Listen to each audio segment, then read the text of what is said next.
Falar sobre dor crônica. Você tem, você sabe o que é e você sabe lidar com a sua dor de uma forma saudável?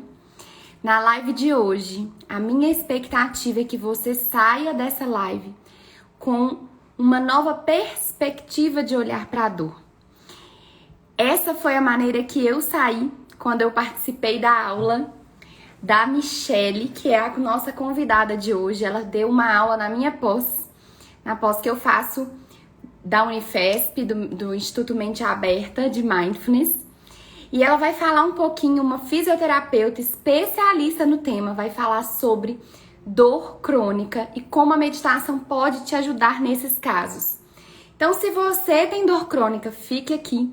Se você conhece alguém com dor crônica, fique aqui. E se você sofre de alguma forma, fique aqui também. Porque hoje nós vamos entender um pouquinho uma maneira mais saudável de estar com essa dor e não intensificá-la, ou seja, não trazer mais sofrimento, não agregar mais sofrimento a algo que às vezes é difícil da vida. Então pega esse aviãozinho aqui, que tem aqui embaixo, e já convida, já chama, porque eu tenho certeza que muita gente sofre.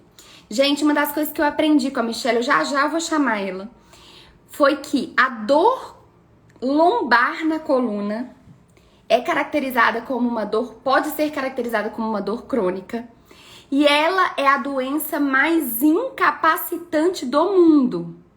Então, a dor lombar é a mais incapacitante, é a que mais gera prejuízo também para as empresas, de afastamento, enfim. E em terceiro ou quarto lugar, agora não me lembro bem, mas a Michele tá aqui para falar pra gente, a dor cervical também está entre as mais incapacitantes. A depressão entra em segundo lugar, ou seja, temos aí um problema de saúde pública mundial. Então, eu tenho certeza que você conhece alguém e que você pode convidar. Vamos encher essa live. Nossas lives de convidados têm dado muita gente. Então, eu quero que vocês me ajudem nessa divulgação. Vou chamar a Michele aqui e a gente já começa esse papo, que vai ser um papo muito produtivo. Michele tem um jeito super didático de falar. Deixa eu convidar ela logo aqui, né? Que vocês estão aqui vendo, não.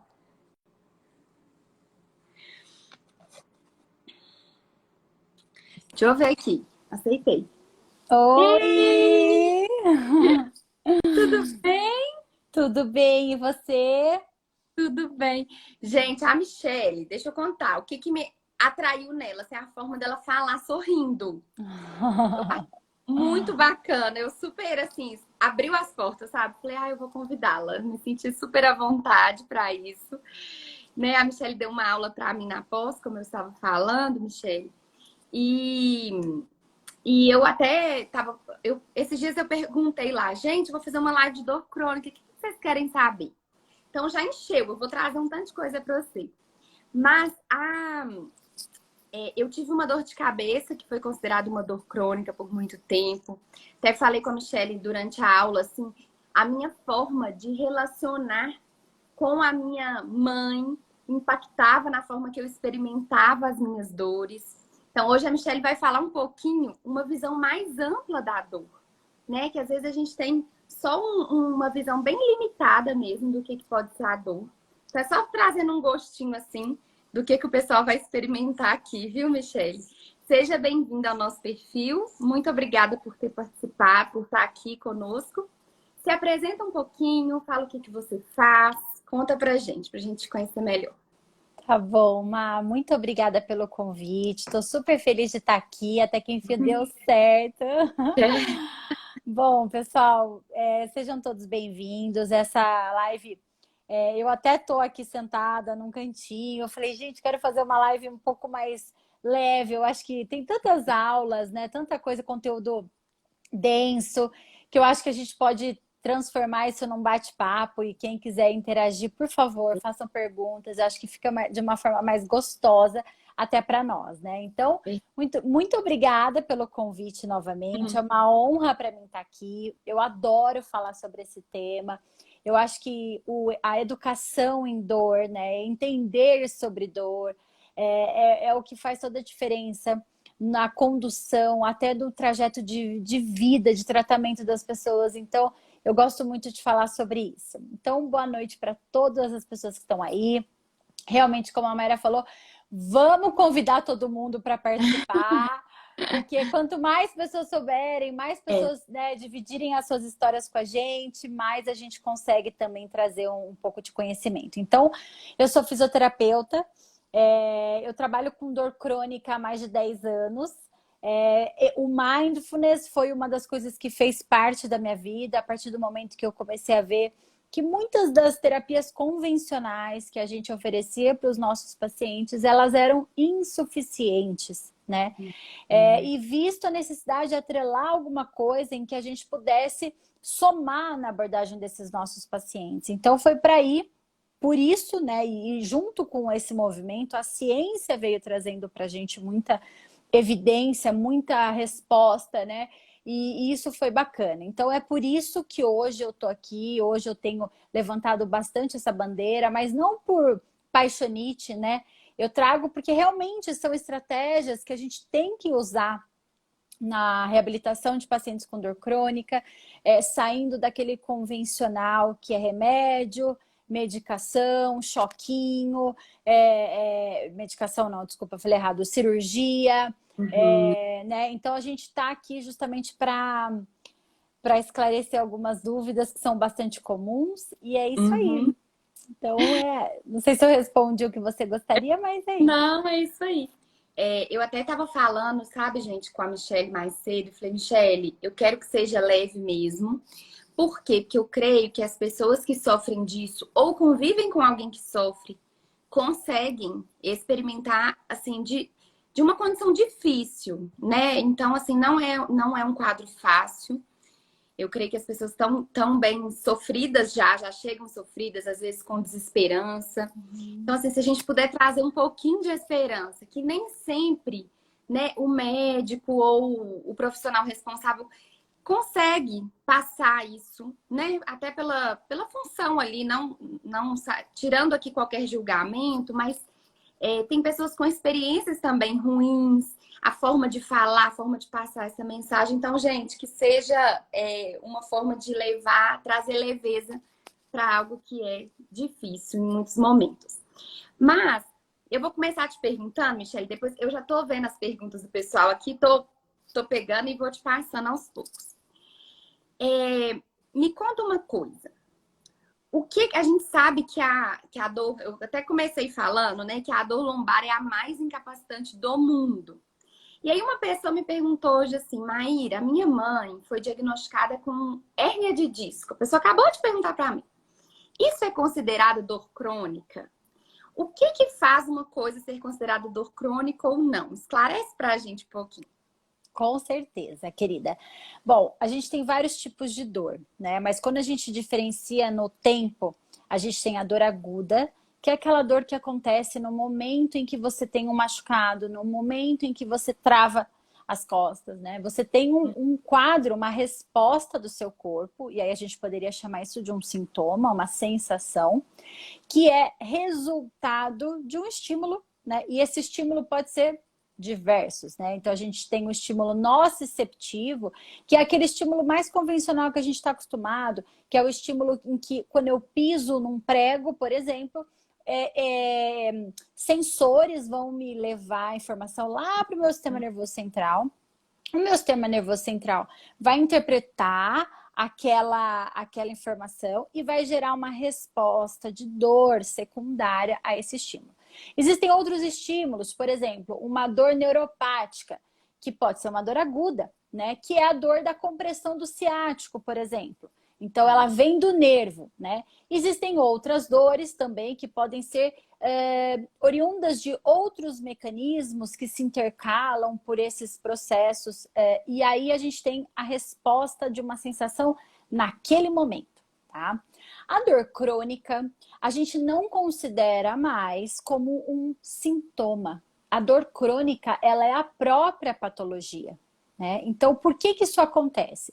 Porque existe uma mal adaptação do sistema nervoso central e periférico diante de um estímulo que aconteceu, mas que não foi recuperado, vamos dizer assim. É como se o corpo, mesmo que você já não estivesse mais pisando no prego, o prego já foi, mas por algum motivo, esse corpo, esse cérebro, ele ainda gera a informação dolorosa. Então, assim, hoje a gente tem que reconhecer que a ciência mostra para nós que a dor crônica, ela é uma dor com nível de complexidade grande, o que não significa gravidade. É muito importante a gente falar sobre isso. Muitas pessoas, elas falam, eu tenho dor crônica como se fosse mais grave, tá? E não é o caso. Você tem dor crônica porque você tem uma dor persistente há mais que 3 vezes por uma mal adaptação do seu sistema nervoso central e periférico, né? Aí, por que isso acontece? Então, a gente tem diversas explicações para isso e depende de cada caso. Então, a gente reconhece que existe uma dificuldade dos pacientes com dor crônica resolverem os seus problemas de imediato. O que gera muita frustração, muita decepção, né? O que gera, muitas vezes, as pessoas perderem até a fé, né? Acabam gerando crenças irracionais relacionadas a questões que acabam gerando, às vezes, até uma piora do quadro, caindo numa intervenção cirúrgica, o que normalmente não é indicado para pacientes com dor crônica, tá? Agora, uma dor crônica, do mesmo jeito que uma dor aguda pode ter sido causada inicialmente por um estímulo periférico, a dor aguda também. Mas, não necessariamente, esse estímulo ele está ali acontecendo. Tá? Então, por exemplo, você me perguntou da hérnia de disco. Uma hérnia de disco pode levar uma dor crônica? Pode. Assim como pode gerar uma dor aguda. Né? O que é uma dor aguda? É uma pessoa que trava, tem aquela dor, e depois ela trata e vida que segue. A hérnia pode ser de dor crônica ou dor aguda. Isso, exatamente, né? Existe a dor subaguda, que a gente considera que é o meio termo disso, mas que ainda está relacionado com o tempo, tá? Mas uma dor na coluna lombar, que é uma dessa questão que a gente estava falando, de uma das doenças mais incapacitantes do mundo, por que ela é persistente dessa maneira? Porque talvez os tratamentos ou a forma como a gente abordou essa questão durante muitos anos não foi ainda tão adequada, visto a evolução para a cronificação da dor. Então, a gente tem que considerar que esse paciente com uma dor na coluna, ele não é só uma dor na coluna, ele tem toda a complexidade de uma dor crônica, né? Então, o que inclui nessa complexidade? Explica pra gente. Inclui o seguinte, primeira coisa que é importante todo mundo saber, não existe dor sem o meu cérebro julgar que aquilo que eu estou passando, o estímulo que está chegando em mim, é um estímulo de ameaça ou perigo. Quando esse estímulo é detectado pelo meu cérebro, eu vou ter uma resposta de dor. Para que serve a dor? Primeiro, uma resposta de sobrevivência. O corpo quer que você tenha um sinal, uma alerta, para tomar alguma decisão, para modificar o que você está fazendo. Por exemplo, você está sentado numa cadeira, numa festa junina e tem uma fogueira atrás de você. De repente, começa a pegar fogo na cadeira, no seu bumbum. Quem que vai te alertar isso? A temperatura, mas a dor vem nesse papel de, sai daí. Daí, protetiva. Proteção, né? Então, a dor, ela tem uma utilidade. Ela não serve só para atrapalhar a nossa vida. Isso é muito importante. Pode falar, Má. Não, porque eu pensei isso, assim, só essa visão já muda a nossa relação com a dor, assim, de não entendê-la somente como uma inimiga. Exato, exato. A grande maioria das pessoas, elas olham a dor como uma coisa negativa. E tudo bem olhar para negativo, porque ela é desconfortável. E é por isso que ela é útil. E ela é tão eficaz. Porque se fosse uma coisa ok, ela não iria modificar nada. Então, a posição que eu estou, de repente começa a me doer. Para que serve essa dor? para eu sair daquela posição, né? Se eu ficar o dia inteiro com o dedo assim, forçando o dedo, o que que vai acontecer? Vai começar a doer. Mas não dói porque eu tenho um machucado no dedo. Dói porque eu estou muito tempo nessa posição, tensionando, estimulando sensores que vão gerar uma informação para o cérebro e falar, opa, essa menina tá ali com o dedo há muito tempo. O que que pode acontecer com isso? Ah, ela pode machucar realmente, vai parar a vascularização, vai lesionar ali a estrutura se ficar muito tempo. Então, opa, dor. A dor serve para sair, aliviar a pressão no dedo. Então, o componente principal é proteção. É proteção para nossa sobrevivência. Então, o nosso cérebro, ele não quer fazer a gente feliz. Ele quer que a gente sobreviva. Então, esse é o grande objetivo.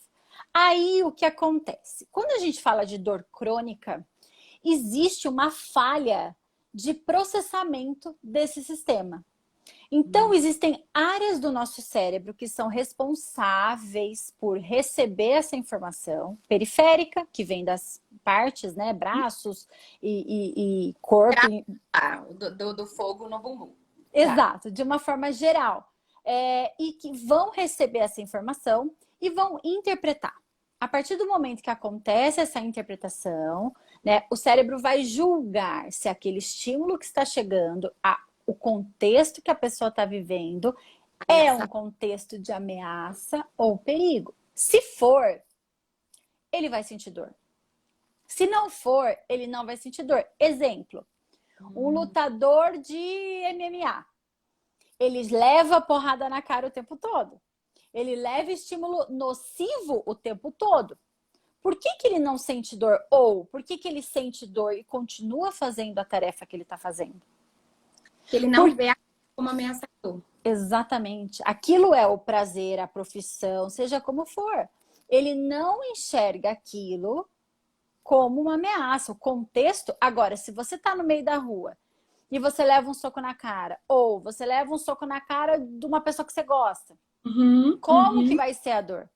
Né? Então, a dor tem outro significado. Por isso, a complexidade, ela vem desse processo. Que a dor, ela é interpretada no nosso cérebro, ela é produzida pelo nosso cérebro a partir da interpretação de cada um. Que envolve o que você viveu já na sua vida, memórias, os exemplos que você teve dentro da sua casa, como que seu pai e sua mãe encaravam dor, né?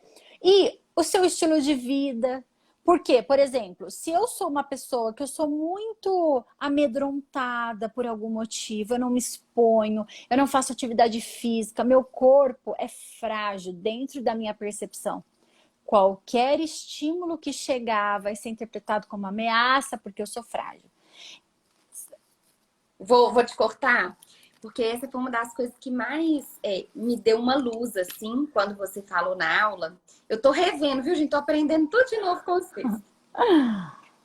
Foi quando eu tinha essa enxaqueca, começou com 18 anos. Eu acho que existia um contexto tensional de passar na faculdade, passar na federal, sabe? Uma coisa toda assim, um medo muito grande de não passar. Isso gerou uma tensão em mim e que trouxe essas dores. E aí, como que, talvez uma coisa que inicialmente seria passageira, porque estava naquele contexto, se estendeu comigo por 6 anos. Eu já tinha passado, já tinha formado e minha dor lá comigo. E aí, quando você falou nessa forma que a gente relaciona com a dor, eu lembro que a minha mãe e o meu pai também, mas a minha mãe, ela sempre tinha um discurso assim, de não vou dar conta. Ai, meu Deus, você não vai dar conta. Ai, Maíra, deita. Maíra, falta aula. Maíra, então, aquilo... Protege. Protege. Então, aquilo, de certa forma, Michele, era pra mim, assim, eu acho que eu não tinha consciência disso, mas era talvez uma informação, assim, tem algo errado acontecendo com você, você não dá conta de lidar com isso, sistema de alerta ligado, sabe? E eu imagino que isso aumentava mais ainda a minha dor, provavelmente. E meu pai sentava na cama e falava assim, filha, nossa, eu não tô conseguindo nem dormir. pensando por que que eu tava vivendo aquilo, se tem alguma coisa de errado. Aí vai, faz tomografia, faz isso, faz aquilo, sabe? Ia de médico em médico. Eu fui em tudo quanto é médico. E aí, Michele, olha que interessante. Quando eu viajei de intercâmbio, nesse período, eu viajei de intercâmbio, fiquei longe da minha família.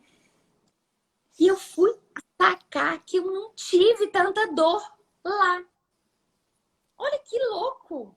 Mas isso foi depois de, assim, olhando para trás, tentando entender e montar as peças do quebra-cabeça. E hoje, quando eu me mudei para São Paulo, eu sou de BH, mudei para São Paulo, saí desse núcleo que me olhava talvez como frágil. Eu tinha que dar conta, entendeu? Então, Não tinha outra escolha, né? eu tenho que levantar, tenho que fazer, não tinha outra escolha. E hoje eu não tenho esse problema. Então, isso que você fala, eu acho muito profundo, porque às vezes a gente tá aprisionado em outros lugares além da dor mesmo física, né? Exatamente, Má. Muito legal o relato que você trouxe, porque às vezes soa até como uma coisa de é mal agradecido por conta desse autocuidado, desse cuidado excessivo que eu tive, né? E que às vezes você nem se permite a pensar a respeito por conta disso. Não, mas eu fui tão assistido. E não só pelos pais, mas às vezes por profissionais também, né? A pessoa acaba tendo um ganho secundário que ela nem sabe que ela está tendo, ela nem imagina que está acontecendo, né? Mas com certeza a forma como a sua família, a família de cada um de nós visualiza os problemas vai refletir na forma como a gente vai enxergar. Então, outra informação importante, nem sempre a dor ela tá indicando alguma coisa séria. Principalmente as dores crônicas. Que é a gravidade que você falou. Que é a gravidade. Então, é legal quando os pacientes chegam para mim, porque assim, o fisioterapeuta é visto como o profissional mais chato que tem. Porque não resolve, né? É choquinho. Por que eu vou em um? Eu quero alguém que resolva mesmo. E quem que tem que resolver mesmo? É o médico, né? Então chega para mim os pacientes já de saco cheio, eles chegam decepcionados, eles chegam frustrados, do tipo, eu tô aqui, eu já ouvi isso, tá? Eu tô aqui só porque o meu médico falou para eu vir, porque eu não viria. Então, assim, eu já fiz fisioterapia. Já chegam resistentes. Totais. Então, por que isso acontece? Porque eles já passaram por diversos profissionais, por vários que tentaram resolver os seus problemas de uma forma imediata, com uma pílula mágica, com um choquinho, com um ultrassom, com um exercício, e não olhando para essa complexidade individual, Má, individual. No seu caso, por exemplo, a gente poderia relevar a questão da ansiedade que você devia estar vivendo, a tensão pré-vestibular, o quanto isso sensibiliza todos os nervos do seu corpo. E aí, de repente, qualquer coisa vira estímulo. Por exemplo, a luz, né? A comida, qualquer som, perfume. Por Nossa, quê? é dificílimo, é multifatorial também, né? É multi, e assim, quando o seu sistema nervoso central, né, através dessas áreas que a gente conversou, elas estão hipersensíveis, qualquer coisa vira estímulo nocivo. Então, como você mesmo colocou, quando eu tô muito em alerta, não é que eu tô alerta, todos os meus nervos estão como se fossem fios desencapados. E aí qualquer coisa vira estímulo nocivo. Por exemplo, às vezes eu tenho pacientes que eu já passei num nível de educação com eles e que a gente começa a entender quem são esses gatilhos. Quais são esses gatilhos? Porque às vezes, Má, não é mais um prego que eu tô pisando. Não é mais a minha hérnia de disco. Às vezes é um pensamento que eu não tô administrando bem. Às vezes é uma emoção que eu não tô dando conta. E essas questões emocionais, cognitivas, o que é o cognitivo? O que eu penso a respeito?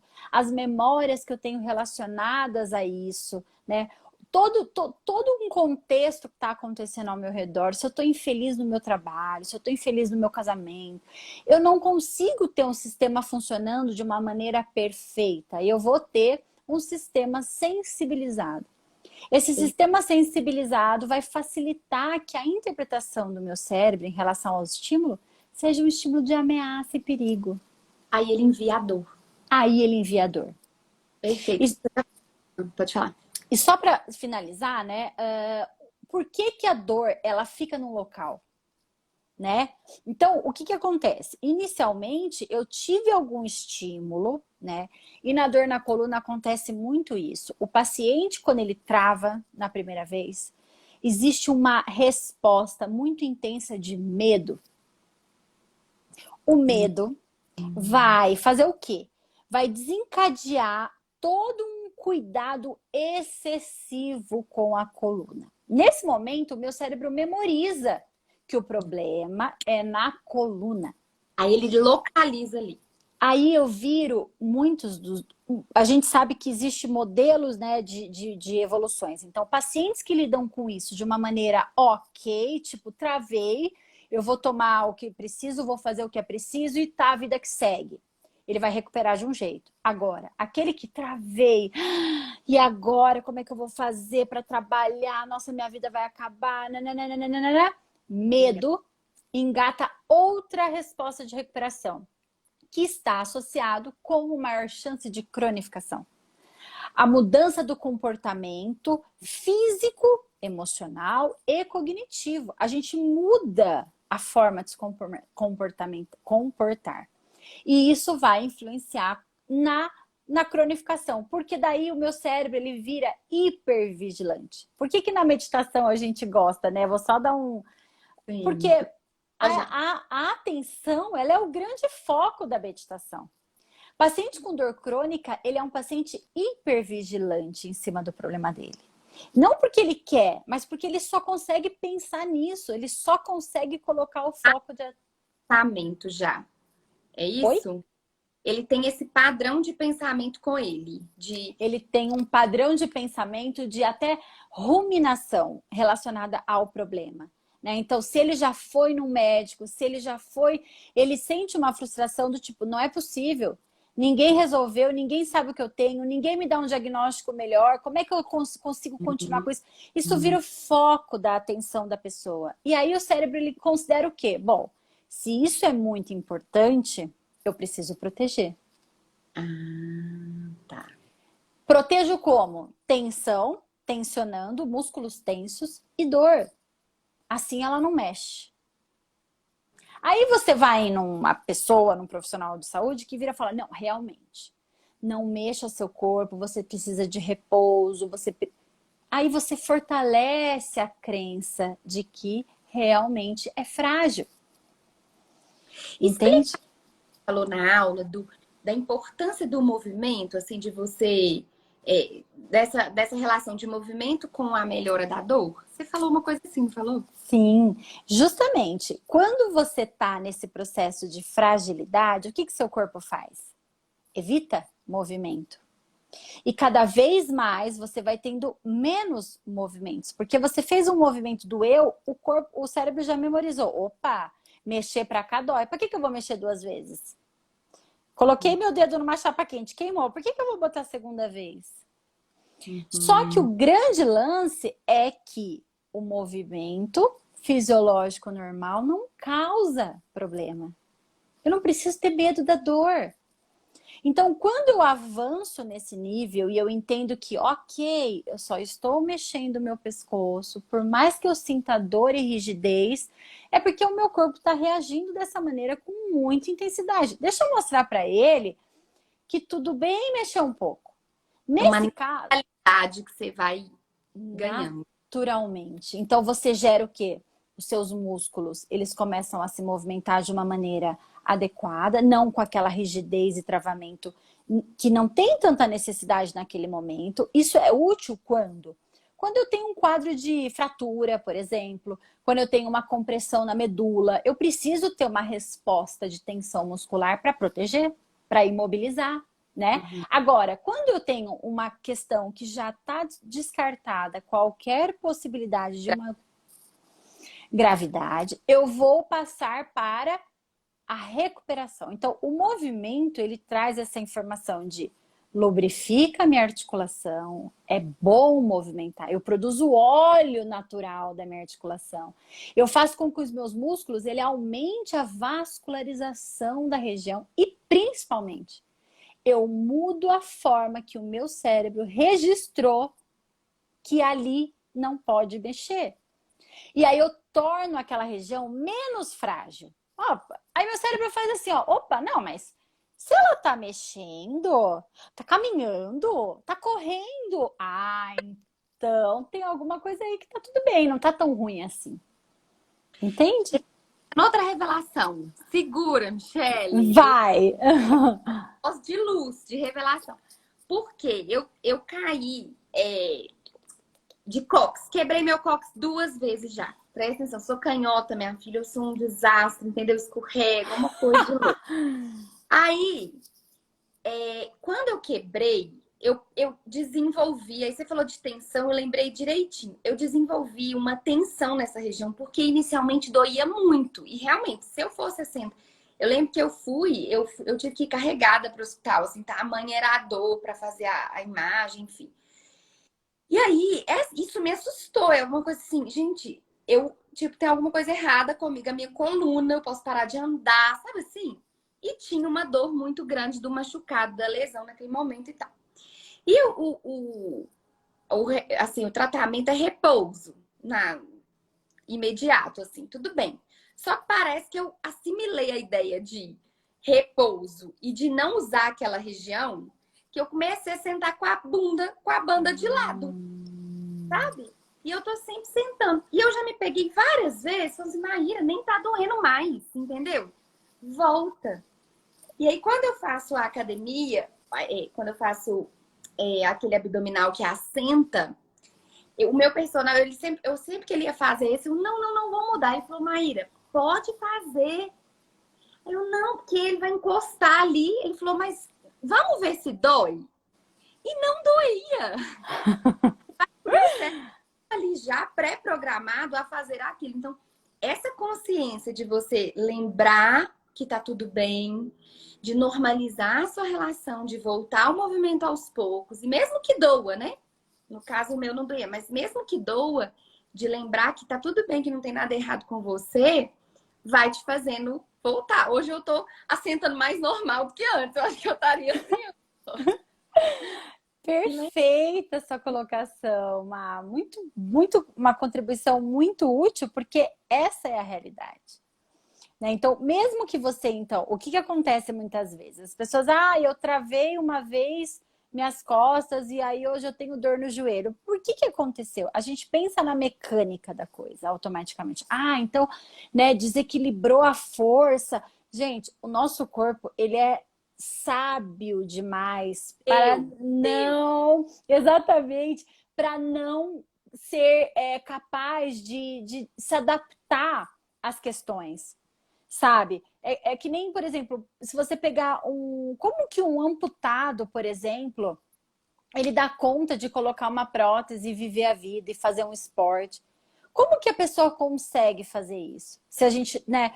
Poxa, a gente tem a capacidade de se adaptar, tá? Então, se você vai hoje assistir uma maratona e você vê lá diversos estilos e perfis de pacientes e você fala, caramba, como que essas pessoas fazem uma maratona? Elas fazem porque o corpo é capaz de se adaptar àquilo que você desejar.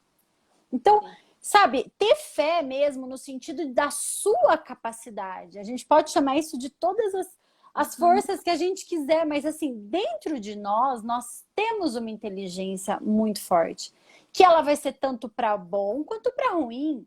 Se eu colocar aqui, caí, machuquei, agora eu preciso proteger, você vai fazer isso pro resto da vida e vai evoluir com uma dor crônica. Entendi. Então, a cronificação vem muitas vezes das crenças que você estabelece com aquela dor inicial. Exatamente, exatamente. Então, aí que vem essas questões de mudanças do comportamento. Então, um comportamento que você pode se proteger, por exemplo, né? Eu não vou lá me sentar naquela cadeira porque vai doer. Eu não vou viajar, porque você imagina, se eu viajo e minha coluna começa a doer. Então começam diversas mudanças de comportamentos, né? E também de comportamentos musculares. Poxa, se eu penso dessa maneira, como é que meu músculo vai reagir? Né? Eu costumo falar muito isso para os meus pacientes, né? Paciente que faz bruxismo, paciente que tem dor na lombar, eles chegam para mim e falam, ai, mas tá, é muscular, então, mas esse músculo, né? Como é que esse músculo, o que eu faço para esse músculo parar?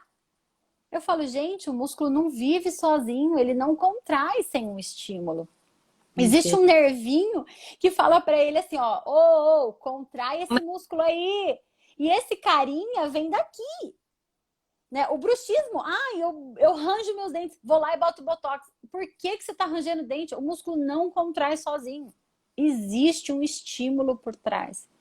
Esse estímulo é o estímulo de alerta, esse estímulo é o estímulo de ameaça. E aí eu quero dizer uma coisa para você, que a gente conversou um pouquinho antes, sobre a questão da dor lombar. E aí de uma forma, em relação a outras patologias, mas principalmente na coluna.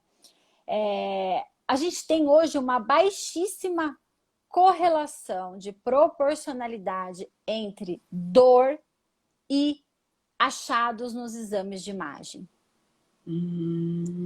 Isso é importante, porque muitas pessoas ficam, mas meu exame de imagem veio com um monte de nominhos, um monte de coisa e tal. Então, eu tenho muitos problemas na coluna, não tenho poucos, eu tenho muitos. E isso pode se tornar até um agravamento de crenças limitantes, do tipo, realmente eu não consigo mais fazer nada, porque minha coluna não é boa, ela é muito ruim.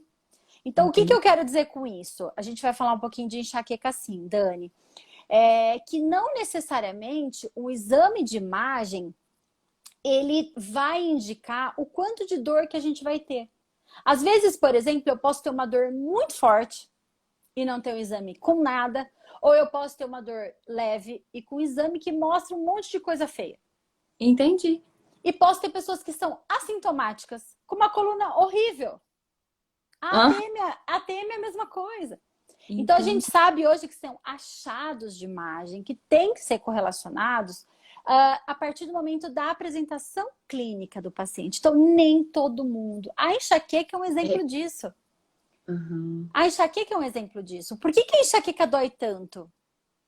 Que lesão que você tem? Que estrutura que está machucada? Que justifica? É um exame de imagem para quem tem enxaqueca. E aí, qual que é a resposta, né? Então essa dor só pode ser da minha cabeça, eu sou louca? Entendi. Exatamente. E a enxaqueca, ela é uma das dores que também são uma das dores mais incapacitantes no mundo, tá? A enxaqueca, por que ela é tão incapacitante? Porque as pessoas em determinadas crises, elas não conseguem ir trabalhar, não conseguem ter uma vida normal, não conseguem. Né? Por conta de uma sensibilização central que a gente fala, que é uma sensibilização do cérebro intensa. Por conta de algumas pessoas que têm uma hereditariedade genética, outras pessoas tiveram traumas, outras pessoas tiveram uma mal adaptação com alguns estímulos. Cada pessoa tem uma possível explicação para. Né? Mas quando a gente não tem que ficar correndo atrás, muitas vezes, isso é meio chocante de dizer, mas na causa em si de um diagnóstico, de uma estrutura, né? A gente tem que ir atrás das causas que são gatilhos para essas dores. Que pode ter começado lá atrás com mas ela se modifica. Então, a enxaqueca, ela é uma das dores crônicas, é uma doença crônica, que pode até mesmo gerar uma maior chance de uma pessoa ter outra dor crônica. Por conta dessa sensibilização central. Então, lembra, para virar dor, tem que existir estímulo de ameaça. A pessoa com enxaqueca, como eu disse, a luz é vista como ameaça. O cérebro dessa pessoa enxerga o som de tão sensibilizado que ele está em alerta. Por que a meditação é tão eficaz? Vamos falar da meditação. Então vamos, porque ela justamente ajuda nesse processo de acalmar o meu cérebro que está hipersensível. Perfeito. Então, todas essas áreas... Então, por exemplo, quando eu estou numa condição de perigo, o meu cérebro está em alerta. Eu estou com todos os nervos do meu corpo em alerta. A minha pressão arterial, ela aumenta. Porque existe um mecanismo automático do meu corpo de gerar um estado simpático, que é um estado onde eu vou ter que ou lutar, ou fugir, ou correr. Quando eu entro no estado meditativo, eu entro no estado parasimpático, no qual eu acalmo minhas respostas autonômicas. Eu acalmo todas os meus nervos periféricos e principalmente da origem de toda essa percepção e interpretação do meu cérebro. Então, a meditação não é que ela vai te acalmar, não é isso. Muitas vezes as pessoas falam, eu medito para relaxar. Não, gente, é muito além disso. É entender o que está acontecendo dentro da gente, entender o meu cérebro, entender o funcionamento da minha mente. E nos casos de endometriose, são dores, né? As dores viscerais, elas também têm um mecanismo em que a interpretação ela acontece no nosso cérebro. Muitas vezes elas são até mais difíceis por conta do processo de sensibilização dos nervos viscerais. Então, a gente acaba tendo um mecanismo um pouquinho diferenciado do que das dores musculoesqueléticas, né? No sentido de ter uma relação mais próxima do estímulo da estrutura em si, diferente da dor musculoesquelética. Então, mas de qualquer forma, toda dor, ela é um processamento cerebral. Ela é uma sensação produzida pelo meu cérebro. Não existe dor se eu não tiver uma interpretação no meu corpo falando, opa, essa situação aqui que eu tô passando é uma situação de perigo e ameaça. E não precisa fazer sentido. Que é isso que às vezes o paciente fala, não, mas eu não tô vivendo nada assim. Como uma ameaça, por exemplo, né? Não tem. Não, minha vida tá ótima. É sempre assim. Mas não necessariamente tem que estar algo, a casa tá caindo. Você não necessariamente a coisa tem que estar preta. Não é isso. Pode ser que você esteja numa condição de ameaça interna, de pensamentos, de coisas mal resolvidas dentro do seu espaço interior, né? E aí eu vejo, Michele, que aí entra a meditação também, não apenas no sentido de acalmar esse sistema nervoso central, enfim, desativá-lo, mas também para gerar esse nível de autoconhecimento. Exatamente, Má. Então, as pessoas não Exatamente. sabem o que se passa na mente delas. Eu falo muito isso, assim, esse conhecer-se, né? Ter essa sensibilidade para perceber, gente, onde que minha mente foi. Às vezes a pessoa chega no final do dia, tá tensa, mas Não assim, sabe. 8 horas da manhã, com uma notícia que ela recebeu e ela arrasta essa tensão no dia inteirinho. Ela não ressignificou o que foi pensado, o que foi sentido. Ela não conseguiu fazer nada com aquilo. Porque às vezes, se você perceber, você pode imediatamente buscar que vai auxiliar, né? Mas não, a pessoa fica... Eu lembro da enxaqueca. Assim, nossa, gente, qualquer sinalzinho eu já enrijecia meu corpo todinho. E ficava ali naquele estado. E eu não tinha, na época, esse recurso da meditação, por exemplo, como para entender, para notar o meu corpo tensionando, para notar o meu pensamento preocupando, para notar meu sentimento de ansiedade, de medo, de preocupação. Eu não tinha esse recurso. E ele é um recurso tão fácil, né? Gratuito. É exatamente isso. É exatamente isso. Quando a gente entende sobre dor, a gente entende que a gente tem que cuidar da gente. Assumir essa responsabilidade é um momento de você olhar para dentro, de se autoconhecer e é um convite para mudança. Perfeito. Dor crônica é um convite para você mudar a sua vida.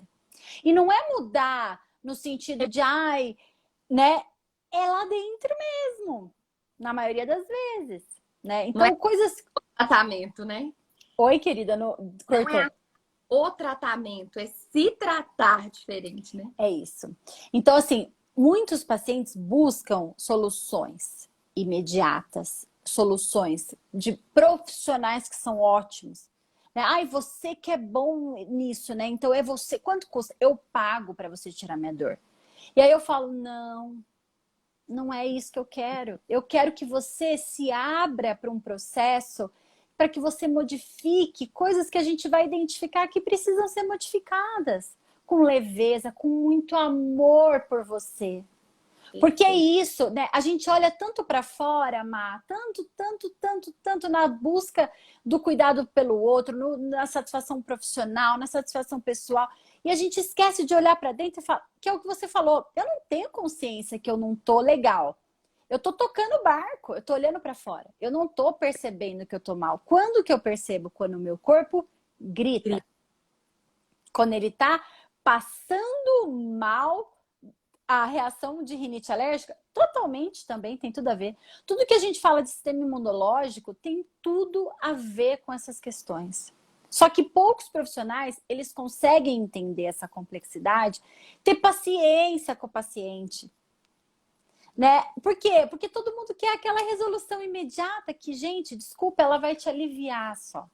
Ela não vai resolver um problema de dor crônica. Ela vai aliviar. Quando você entender que, poxa, quando eu tô aqui, a dor começa a tensionar, começa a minha rinite, começa isso, começa aquilo. Poxa, por que eu tô sentindo isso? É uma investigação curiosa, né? Curiosa. E sem julgar, sabe? Sem julgar. Do tipo, eu deveria ser assim, eu deveria ser assado. Você está nessa condição. Aceita com amor. Eu estou nessa condição ruim, desagradável, odeio. Mas ela é minha, eu que produzo, eu faço parte desse processo. E só eu que vou conseguir tirar. Com o auxílio de outros profissionais, as medicações elas ajudam muito a acalmar o sistema nervoso central. A fisioterapia, a massagem, a atividade física, tudo isso ajuda. Mas, gente, quando vocês conseguem identificar o que é que está causando, pronto, o alvo fica muito mais fácil de você saber. Pronto, eu devo ir para terapia? Não, eu devo ir para o fisioterapeuta? Não, eu devo ir para o médico. Porque eu reconheço em mim, porque eu me conheço. E você é a pessoa que mais vai se conhecer, né? O médico ali, ele tem algumas hipóteses, né, de cenários possíveis, mas é você que tem todas as informações. Interessante demais, demais. A gente poderia extrapolar para várias outras patologias, mas a gente está aqui falando sobre dor crônica, que é a doença que eu estudo. Obviamente que, né, na questão da rinite, tem que ter descartado outras possibilidades, da asma também, né? Ontem mesmo eu estava conversando com meu noivo aqui e eu falei para ele, olha só, ele, tô com uma tossinha chata. Eu falo, toda vez que ele tá diante de um processo de ansiedade, essa tossinha vem dele. Eu falei, você já reparou? Ele, é verdade. Aí, tipo, veio a questão da reflexão, entendeu? Então, realmente, a gente tem a capacidade, só que a gente tem que estar disposto a dedicar tempo, dedicar momentos para que você se auto-reconheça o que está acontecendo comigo. Perfeito, perfeito. Pode falar, Má. O tripé, né? A meditação, ela tem um tripé que ela se apoia, que é a atenção. Ou seja, você jogar a atenção sobre você, sobre seu processo, sobre sua dor. Ela tem a intenção, ou seja, intencionalmente, se a dor é um convite, você vai intencionalmente cuidar de você. Não é uma questão, às vezes, de querer, de vontade, não. Intencionalmente você vai levar aqui. E a atitude, que é o que você falou aí. Essa forma gentil, amorosa, de aceitação para estar com o que está acontecendo. Então, assim, eu vejo, sabe, quando você falou a aula, eu falei, gente, mais uma coisa que a meditação, assim, traz luz. Por quê? Porque é uma ferramenta, eu acho, prática de diretamente você conseguir fazer isso, porque às vezes assim, se conheça, se cuide. Como? Começa a meditação. começa a colocar esse olhar gentil, curioso, atento, que as respostas vão vir, né? É isso mesmo. É perfeita a sua colocação, né? Você sabe, o Jon Kabat-Zinn, né, pessoal, ele foi o precursor do mindfulness no contexto laico, científico, né? E os primeiros trabalhos dele foram em 1980, em que ele pegou um grupo de pessoas que estavam na lista de espera de dor crônica, para o tratamento de dor crônica, e colocou essas pessoas para passarem para um programa de mindfulness, né? E aí ele falava isso para as pessoas: olha só, vocês não precisam gostar, vocês só precisam fazer. Né? Por quê? Porque quando você se dedica a algo, você acaba gerando mudanças, mesmo que além do seu julgamento. Então, né, a meditação, eu gosto de dizer isso, o mindfulness especificamente, que é mais a área que eu estudo, ela não é uma panaceia de resolução de tudo e todos. Perfeito. Sabe, eu li um comentário, eu já vi muitas pessoas falando isso. Eu não tenho paciência para meditar porque minha dor não passa. Minha dor não passa, né? Então, assim, gente, nós não queremos que a meditação seja um remédio, a gente quer que ela seja muito mais que isso. Não vai ser no primeiro momento que você vai meditar e melhorar os seus sintomas dolorosos. Mas Não talvez não é o objetivo. A gente quer que você identifique os seus gatilhos, que você se torne mais consciente do que acontece com o seu corpo. Você olhe para você. Olhe para o seu corpo.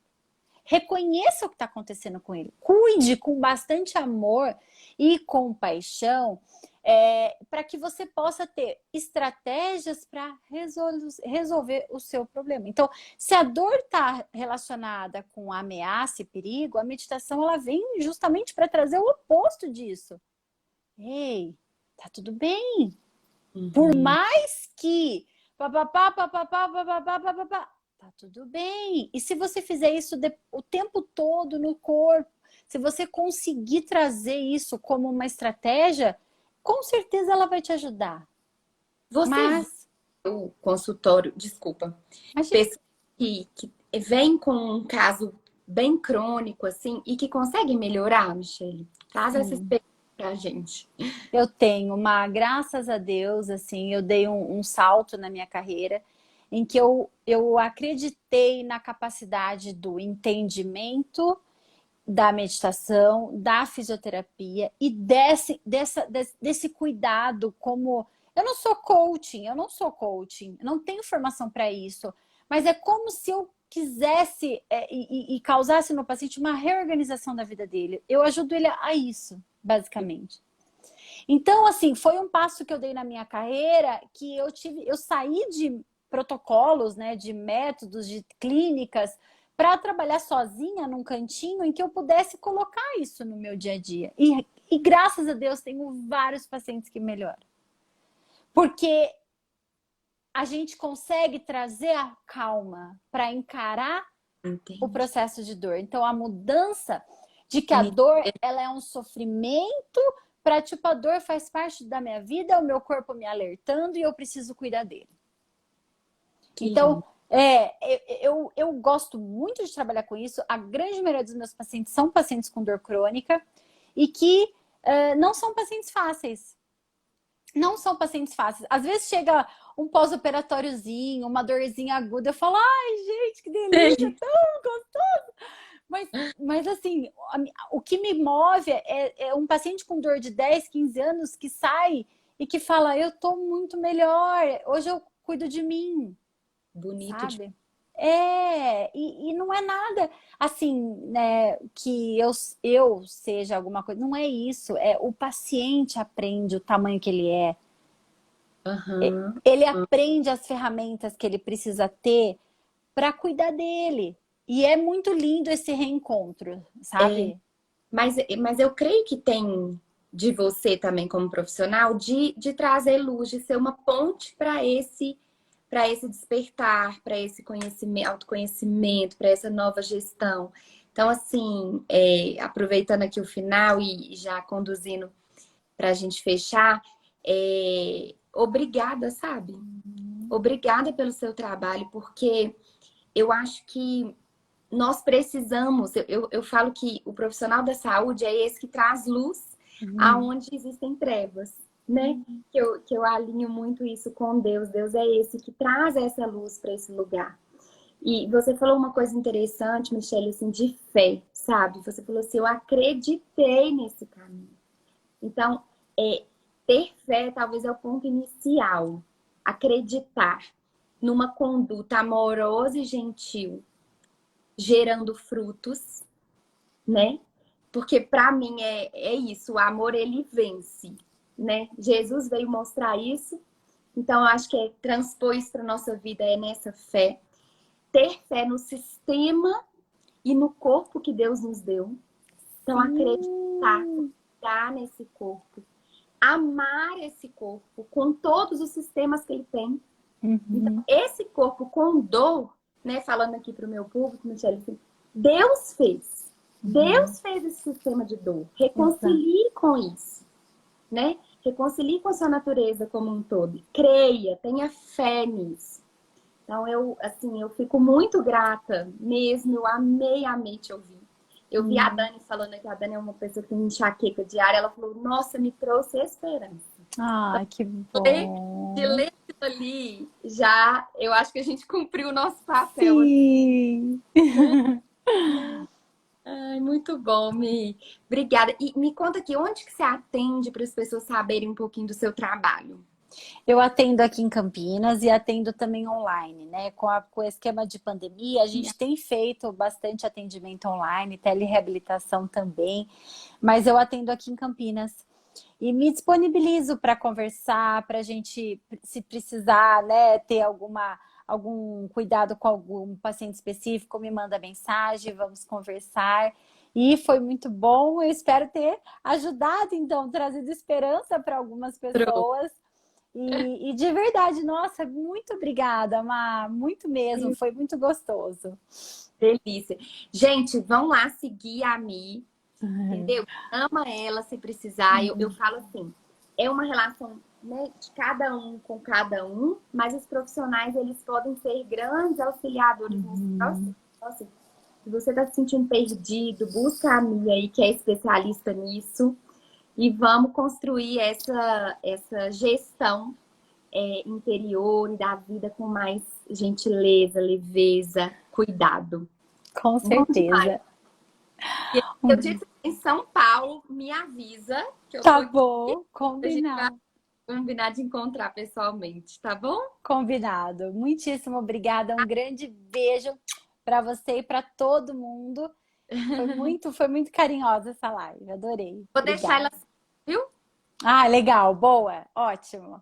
Obrigada pela participação, gente. Beijo. Beijo, gente. Tchau.